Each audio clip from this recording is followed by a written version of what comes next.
Bonsoir tout le monde. On est à la Chasse-Galerie à Lavaltrie avec Noé Talbot. Bonsoir Noé, comment vas-tu? Bien, toi? Ça va super, merci. On est vraiment content de venir voir ce show-là à soir. Tu joues avec qui? Je joue avec deux personnes incroyables, Barik Dank et Cynthia Nagar. J'ai écouté Barik Dank, on l'a déjà eu en entrevue, mais Cynthia, je connaissais pas. J'ai écouté un petit aperçu, puis wow, je pense qu'on va être très agréablement surpris. T'es jamais venu ici? Oui, je suis déjà venu plusieurs fois. Oui, j'ai joué à l'église, mais là, c'est la première fois que je joue au garage à Simon. OK. Ouais, c'est une place très intime. Ça a l'air vraiment sharp. Tu nous as préparé quel genre de setup? Surtout des nouvelles chansons parce que je sors un album en mai. Donc, je vais comme briser des tunes parce que c'est comme mon seul show solo avant la sortie de l'album. J'ai comme 2 autres shows full band, mais on va sûrement jouer plus du Stock. Fait que, genre, c'est comme la seule fois, je pense, que je vais jouer des tunes du nouvel album avant qu'il sorte. Nice! On aime ça. On est comme un genre de test pour Ouais, ton... c'est ça. Crash test. si ça applaudit ou ça applaudit pas, on va voir comment ça se passe. Puis, comment tu concilies ton temps avec tous tes projets de... T'en as quoi? 3, 4? Ouais, ben là, 3. Plus j'en recommence un nouveau. Plus je joue aussi de la bass pour Guillaume. Puis de la guitare pour Lauriane des fois. Fait que. Rien de moins, là. T'sais. Mais je fais juste de la musique. Fait que, tu sais, je dirais à un moment donné, quand tu fais de la muse, ben, c'est normal. Tu sais, j'ai du temps pour en faire plus. J'aurais le temps d'en faire plus. C'est pour ça que j'en commence un nouveau. Je n'ai commencé un nouveau, mais là, il y a comme eu des. Trouver des bands, trouver des band members à notre âge, c'est genre vraiment plus difficile. Du monde qui sont, tu sais, que tu veux être steady, ouais, c'est ça, tu sais, puis c'est ça, c'est plus difficile, tu sais, comme Fortune Cookie Club, tu sais, notre drummer, il a 5 enfants, fait que c'est sûr que, genre, tu sais, on jamme plus comme on jammait quand on avait 20 ans, là, ça. Les pratiques, c'est les shows. Ouais, souvent, c'est ça. C'est ça. Puis, t'étais prof avant. Ouais, ça fait 7 ans que j'enseigne plus. J'ai juste fait 2 ans et quelques d'enseignement. L'affaire, c'est que j'ai eu un nodule sur une corde vocale. Puis parce que c'était trop forçant, je faisais genre 75 shows par année, plus enseigner temps plein. Puis genre, puis j'avais une blonde en Europe, fait que c'était comme le bordel. Genre, j'ai vraiment brûlé la chandelle par le debout. J'ai eu un nodule, plus j'ai fait une dépression, puis ça m'a comme fait, ouais, je pense que je suis mieux de, de stacker. J'ai fait le choix de ce que je fais juste enseigner, est-ce que je fais juste faire de la muse. Puis comme ça marchait quand même dans le sens que je pouvais en vivre. Je me suis dit, allez, j'essaie, je fais juste de la musique. Puis ben, ça fait 7 ans que ça va super bien. Puis j'ai cette chance-là de pouvoir en faire de ma vie. Ben, c'est drôle que tu parles de dépression parce que je voulais amener ce sujet-là justement en parlant du fait que tu étais prof. Hier, c'était Belle cause pour la cause. Ouais. Avec, tu sais, ils vendent beaucoup, manière de parler, là. Ils disent beaucoup, ils ont mis beaucoup l'emphase sur les jeunes cette année. Qu'est-ce que tu en penses? Est-ce que tu as vu, dans le temps que tu étais prof, je sais pas si c'était au secondaire ou est-ce que tu as vu que les enfants ils ont l'air plus fragiles mentalement? Ben, j'ai pas vu particulièrement que les enfants étaient plus fragiles mentalement que quand on était jeune, mais sauf que je pense que généralement la société est plus fragile mentalement parce que pour multiples raisons, surtout le fait que ben évidemment on est plus devant des écrans, on a plus de temps, on va dire seul confronté à, tu sais, je veux dire c'est pas bon pour notre cerveau forcément, genre je veux dire tout ce temps-là pas avec des gens, du temps tout seul devant un écran, c'est sûr que genre je veux dire ça amène tout le monde à la dépression, puis je veux dire le monde va mal, puis genre je veux dire, les jeunes sont au courant, ils se font répéter depuis qu'ils sont jeunes. J'en ai vu beaucoup d'éco-anxiété quand même chez les jeunes, puis genre je veux dire c'est normal, là, genre je veux dire c'est normal en fait quand le monde est en train de se casser la gueule, que tout le monde aille pas genre super bien, tu sais.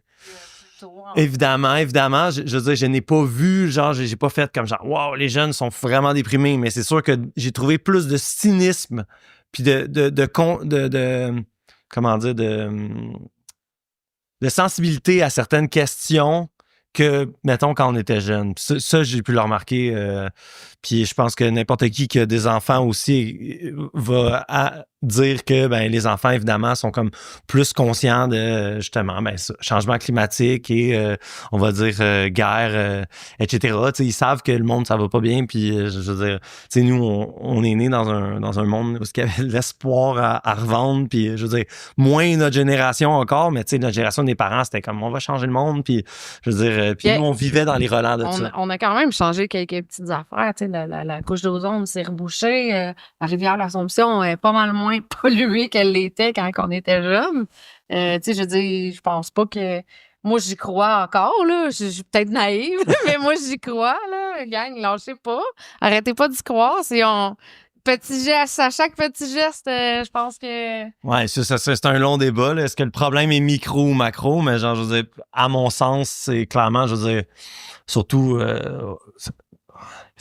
c'est un gros débat, là, mais c'est certain que je veux dire, on vient d'élire, les États-Unis viennent d'élire, ouais, c'est ça, mais je veux dire, qui sont, je veux dire, tous les plus gros pays qui, je veux dire, qui produisent CO2, les plus gros producteurs de CO2, je veux dire, ils ont des gouvernements qui sont pas tant que ça, je veux dire, concernés par les causes, la cause climatique, je veux dire, c'est un négationniste, je veux dire. T'as entendu ce qu'il a dit aujourd'hui, en plus? Non, j'ai pas entendu ce qu'il dit aujourd'hui. Chez le Canada, on n'a pas besoin de leur bois, on n'a pas besoin de leur gaz puis leur pétrole. Le Canada sont trop stricts dans les négociations. Bref. Ah ouais, OK. Bon. On rentre pas dans la discussion-là.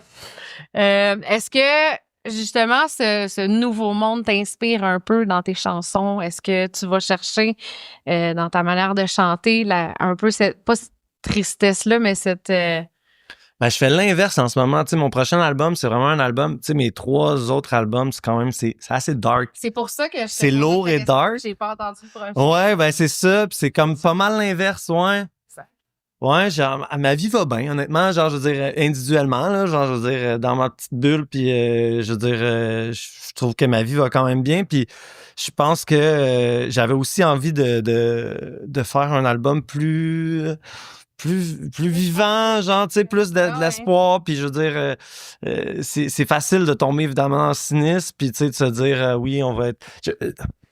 philosophiquement, là, genre, je veux dire, on n'est pas si fuck que ça, tu sais, je veux dire, on est fucked, oui, pour notre mode de vie, ce qu'on connaît, où est-ce qu'on est, genre, en ce moment, en tant que société, dans le capitalisme, puis genre, je veux dire, avec...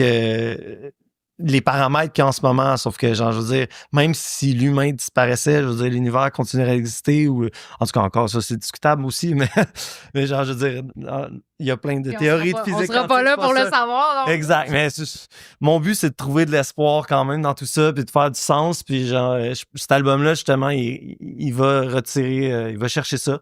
Il y a une quête de sens, puis je parle aussi, de la vie, comme je te dis, ça fait 7 ans que je fais du rock, puis genre, ça parle de faire du rock depuis plusieurs années, d'arriver dans la trentaine, puis je veux dire, là, j'ai plus mi-trentaine maintenant, mais arriver à mi-trentaine, puis genre d'avoir fait du rock pendant 5 ans dans sa trentaine, puis tu sais, qu'est-ce que ça donne, ça, puis je parle un peu de l'univers de la musique, puis c'est un album hyper humoristique aussi, j'ai des petits skits humoristiques dans des petits sketchs humoristiques entre les chansons, je fais un peu des blagues, puis ça vient aussi, l'album, je sors aussi un jeu de société avec ça, fait que il y a le côté ludique aussi qui est là, fait que c'est 2 affaires complémentaires, mais qui sortent en même temps. Mais ça va faire du bien parce que, oui, la musique, c'est fait pour s'exprimer, mais c'est aussi fait pour « Hey, j'ai le goût de me changer les idées aujourd'hui, je vais mettre ce CD-là, tu sais. » Ou « Je suis en peine d'amour, j'ai le goût de brailler, je vais mettre cette tune-là. » On se fie beaucoup à, tu sais, comme je te dis, oui, les artistes chantent et crient leur douleur ou leur joie, mais c'est le fun, des fois, d'avoir un peu de joie. D'humeur, ouais. Mais tu sais, même mes chansons joyeuses, c'est comme... On dirait que moi, je suis pas capable d'être... Tu sais, je veux dire, c'est jamais comme frivole. C'est juste... Je sais pas comment dire. C'est juste que c'est de la légèreté à travers... Je pense qu'on est capable de sentir comme la légèreté à travers la lourdeur. OK. Je sais pas... Tu sais, dans le sens... C'est très bien dit. Je pense que c'est ce que je voulais faire. Puis pour vrai, c'est comme l'album que j'ai... D'habitude, à chaque fois que je sors un album, je suis comme, ouais, j'ai un nouvel album. Puis genre, on dirait que ça me... Je sais pas comment dire. je suis toujours content de mes albums, mais je dirais que je suis comme j'ai quelque chose d'un inconfort. Puis là, cet album-là, je suis comme, j'ai envie de le montrer. Genre, je suis content. Genre, je veux dire, je trouve que j'ai exactement fait ce que j'avais envie de faire, puis que ça me représente bien, parce que, genre, justement, avec mes autres albums, ça représentait pas ce côté-là de ma vie. Tu sais, mais je fais de l'impro, genre, je veux dire, tu demandes aux gens autour de moi, je suis quand même quelqu'un qui est toujours en train de faire des blagues, des jeux de mots, puis genre, je veux dire, j'ai plein d'autres facettes que, genre, évidemment, faire des tunes d'amour, puis on s'entend, puis le pop, c'est des facettes que tes fans ne connaissaient pas nécessairement. Exact, tu sais, c'est ça. Puis genre, j'aime ça parce que je trouve que c'est plus complexe, plus moi, genre, tu sais. OK. Ouais. Puis, on est-tu encore dans... Là, cet album-là, c'est-tu que de la composition ou t'as de la traduction? Ouais. Ouais, c'est que de la compo, mais j'ai pris la décision, c'est sûr, je vais le faire d'ici 1-2 ans, mais je vais refaire un autre album de cover. Justement, je pense que je vais prendre la plupart des covers qui ont mieux marché, là, de ceux que que j'ai fait en ligne, là, parce que j'en ai fait une trentaine l'an dernier de covers, des petits bouts, puis là, je vais les faire au complet, je vais bien les enregistrer, puis peut-être les modifier un peu aussi, sur les ambiances musicales. Là. Avec des featuring, là. Avec des featuring ça, sur chaque de tune. match-up. Ben oui, mais c'est le but, Le but, ça serait de faire un featuring différent par chanson. Fait que c'est le projet que je caresse. Mais là, il faut que je sorte mon album en premier. J'ai un EP de rap aussi. J'ai un nouveau band. C'est le fun pour beaucoup de monde, ces traductions-là, parce que la plupart du monde écoute la tune sans porter attention aux paroles parce que c'est en anglais. Puis là, toi, tu chantes en français, puis ça fait voir une toute autre couleur. Des fois le beat de la chanson est de bonne humeur, puis les paroles sont tellement sad puis tristes, les personnes s'en rendent pas compte. Là. Ouais, vraiment. Tu sais, la chanson, là, Best of You, tu vois, des Foo Fighters, c'est Is someone getting the best? Bon, cette chanson-là, tu vois, moi, j'étais sûr, en l'écoutant, là, tu sais, moi, j'étais sûr que c'était, est-ce qu'il y a quelqu'un qui fait ressortir le meilleur en toi? Puis en fait, en traduisant les paroles, j'étais comme, mais non, c'est pas ça qu'il dit, c'est, y a-tu quelqu'un qui te vole le meilleur de toi, tu sais? Mais genre, c'est drôle, tu sais, puis quand j'ai sorti justement le cover, il y a des gens qui étaient comme t'as mal traduit, c'est négatif, puis là, c'était positif. Là, j'étais comme non, on va relire les paroles, puis genre, va check, il y a une entrevue, Dave Grohl, il en parle, puis c'est vraiment, y a quelqu'un qui te vole le meilleur de toi, tu sais. Puis genre, en effet, c'est intéressant, tu sais, pour ces aspects-là, des fois qu'on sait pas. Puis ça a commencé de même. Mon premier cover que j'ai traduit, j'avais la blonde en France, justement, elle comprenait vraiment rien de l'anglais. Là. Elle parlait, genre, en France, ils sont vraiment moins bons en anglais de manière générale, puis elle était vraiment pas très bonne. Fait tu sais, porte attention au texte, c'est super beau ce texte-là, c'était Substitute de Frank Turner, puis elle était comme, je comprends pas, tu sais, fait que j'y ai décidé de traduire parce que genre, je trouvais que la tune était tellement belle, puis c'est comme ça que ça a commencé, en fait, mes traductions. Puis après ça, j'étais genre, mais je vais te montrer d'autres tunes. Fait que mon premier EP, c'est vraiment comme des tunes que j'y traduisais pour elle, grosso modo, puis que j'ai fait le EP avec, puis après ça, j'ai trouvé ça le fun, fait que j'ai continué, sporadiquement, là, tu sais. OK. Puis là, ton album, c'est-tu chanté français, anglais? Ouais, juste français. Je fais pas d'anglo.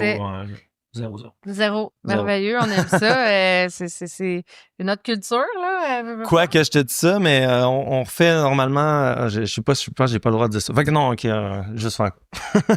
Ben là, on le veut, ce cue-là. Ouais. Non, mais je sais pas, parce que c'est pas confirmé. Fait que là, genre, je préfère pas rien dire. Ouais. Bon, ok. Là. De toute façon, ça va sortir dans les prochaines semaines. Fait que, genre. Bon, on aurait pu attendre avant de sortir l'entrevue, au pire, là, puis avoir le... Mais non, parce que ça va sortir avant tous les cas. OK, bon. C'est bon. Fait que tu connais le Bad Crew? Oui. Tu connais Du bruit à mes oreilles aussi? Oui. Fait que l'entrevue va être diffusée en vidéo sur le Bad Crew. Du bruit à mes oreilles va ensuite le diffuser sur le podcast. Puis... Ah oui, c'est vrai, je voulais te parler aussi de ta nomination à Gamay. Yep. Comment ça s'est passé? J'étais pas là, je voulais y aller, mais j'ai pas... Ben, j'étais pas là non plus. Non! T'es nominé puis t'es pas allé. Ouais, ben, je sais plus. Ah oui, j'avais ma fin de tournoi de hockey ce soir-là. C'était genre, on était en série, fait que... Tu vois mon roulement de... Ben non, mais, tu sais, je veux dire, les gens, ils pensent... C'est comme n'importe quoi, genre, les gens, ils pensent que tu sais, la musique, je veux dire, quand tu fais de la musique de ta vie, forcément, genre, je veux dire, il y a des moments, je veux dire, pour moi, j'ai bien plus de fun, mettons, mon hockey de la semaine, ou genre, le soir, je fais de l'impro, que que genre, tu sais, aller faire un jam, tu sais. Même si j'aime ça, genre, j'adore ça, mais tu sais. Mais là, c'était pas un jam, là. Oui, je sais, C'était une nomination au prix Gamique, là. c'est une série de hockey. Mais non, mais je suis très content d'avoir été nominé, mais je savais aussi que je gagnerais pas. Tu sais, je veux dire, si j'avais pensé que j'avais une chance de gagner, genre, peut-être que genre, j'aurais hésité, mais tu sais, je savais que je gagnerais pas. Puis j'avais, comme justement, c'était les séries pour le hockey, fait que j'ai changé de ça. Puis il y avait du monde chez Slam 10 qui allait à ma place si jamais. Tu sais. C'est drôle parce que je m'aurais dit, là, t'es avec Slam 10. Ouais. Ça va bien? Ouais. Ben, Jesse, il est cool, là, aussi, là. Il n'y a pas juste Jesse là-dedans. Ben, mais... moi c'est l'équipe de Slam 10 sont super gentils. Genre, tu sais, c'est tout des amours. Puis un de mes meilleurs amis, Alex Pocket, c'est mon booker qui travaille également chez Slam 10. Donc, c'est de même que t'as rentré, d'abord. non, c'est comme ça qu'on l'a rentré. C'est comme ça que lui il est rentré. Ah, d'accord. L'inverse. Ben non, c'est des fâches. C'est moi qui pistonne. Ah, c'est ça l'affaire. Ben écoute, je te remercie beaucoup pour l'entrevue. Là, il faut qu'on se laisse parce qu'il y a un show qui commence. Même, c'est ça. Je sais pas à quelle heure, mais on doit pas être loin. On est sur le bord de... Fait que on te voit quand, là? T'as-tu d'autres shows prévus? Oui, 10, 11 mai ou 9, 10 mai. En tout cas, ça va être annoncé éventuellement. Oui, c'est ça. 10, 11 mai ou 9, 10 mai à Alma et l'Abbé. Puis après ça, ça va être lancement d'album début juin. Lancement d'album à Montréal. Fait qu'il faut qu'on attende jusqu'au mois de juin. Ouais, mais là, ça va être un gros truc full band, genre 6 musiciens sur stage, puis vraiment, vraiment le fun. C'est ça bientôt, j'imagine? Exactement. Il va y avoir une annonce aussi, parce que il y a plein de choses qui sortent. Comme je dis, il y a jeu de société aussi avec ça, puis on va faire une grosse annonce pour ça, puis des préventes aussi pour tout ça. Suivez sa page, on va savoir tous ces détails-là dans pas long. Absolument. Merci. Merci à toi.